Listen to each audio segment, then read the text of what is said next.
Nasa itaas na tayo ng puno ng kakao. Ayan mga bunga niya, oh. Daming bunga.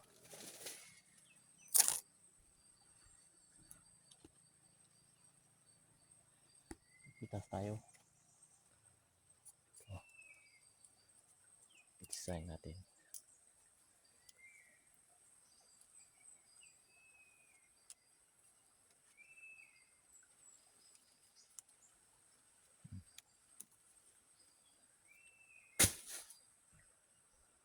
Pag-utusan ako sa may-ari na pitasin yung mga bunga, harvestin, dadalhin sa kanila.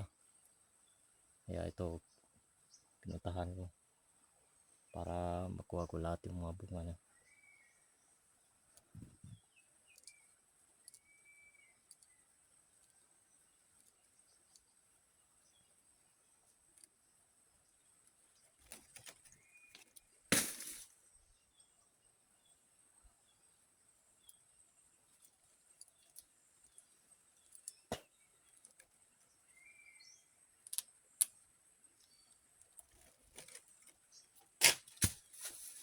Dami pa nito.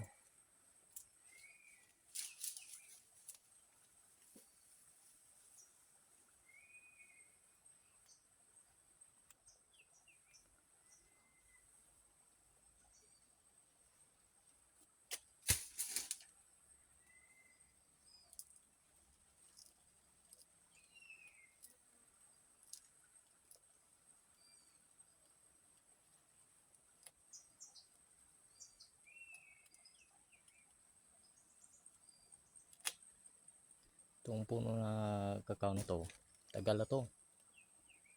Tagal na. Tanda na tong puno na to.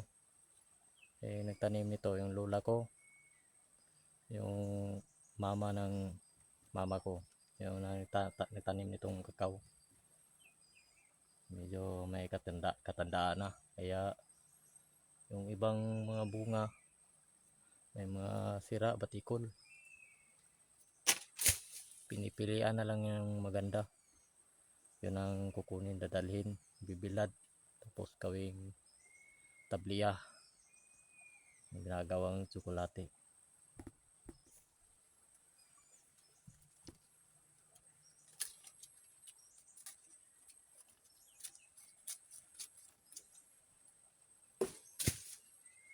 Mahal ng kilo ng kakao ngayon, yung buto pa lang yan, mahal ang kilo kasi nagkakunti na yung supply ng tabliya. Kaya marami nang bumibili ng kakao, yung liso, yung buto.